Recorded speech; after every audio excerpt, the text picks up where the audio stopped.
spent how much on a mutt? Boise Doodle Co. edition. This one was all over the place. In their available puppy section, they list Bernedoodles, Golden Doodles, Poodles, and Schnoodles. If you read their about section talking about how exceptional they are, they also list Sheepadoodles and Aussie Doodles. If you go into their about their breed section, they have this bio about cockapoos with this weird AI photo. They also have a whole section talking about cuddle cavapoos. So who knows how many breeds they actually mix, but let's go into what they're doing actively. Starting with Bernedoodles, they have one litter on the ground, another one that should be due any minute now, and then 5 that were born last August that are still available. And while most of these are listed as contact for individual pricing, the older ones are listed as up to $4,000. For Golden Doodles, they had a litter that was born in mid-February, but they have 2 of those puppies left. They had one litter that was born in mid-April, and then another one that looks like it was due at the end of April, but they have not updated it with those puppies. For Poodles, the last litter that they had in there was born at the end of December, but half of them were Merle, so those are just Doodles too. Last Schnoodles litter they had was from last summer, but those were $4,000. And then there was a page for Aussie Doodle puppies, but it was a dead link. And I did end up finding this page that lists all of the price ranges for each of their mixes, and where they even state that the price varies by markings, color, and coat type.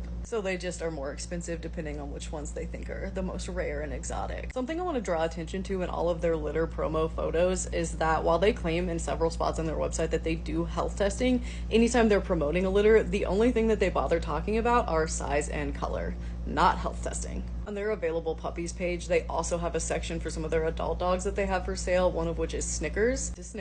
So he's for sale for $3,000, or you could use him as a stud for $6,500. Let's talk upcoming litters, because what the fuck is that? They also clearly haven't updated their website in a while, because this says expected May 1st through 6th. We see this Cuddle Cavapoo again with the Merle Poodle. So they have 2 of these listed under Prada and Hershey. They have this one and then this one, but I think that this poodle, I think it's 2 different poodles, because one of, like, this one has like 2 tan legs and this one has like a darker chocolate leg. So I think it's 2 different ones. They have a page for all of their studs, so I went through and wrote them all down. They have 23 listed studs, and absolutely nowhere do they list how many females they have. They do, however, state in their Guardian Home section that most of their Guardian Homes are going to be female. Now, a couple of things about their studs. They have several Merle Poodles. Here, like I said, they do mention that they supposedly do health testing. There are no links for those anywhere, so you're just supposed to like take their word for it that they're doing it. One thing that is never absent are those color genetics. They are always there even when nothing else is. And just a pet peeve of mine, because a lot of doodle breeders and a lot of unethical breeders in general use this term proven just to mean that the dog is proven to be fertile, but it in no way means that that dog has been proven worthy of being bred, the same way that ethical breeders use the word proven. And this one just made me laugh because over here,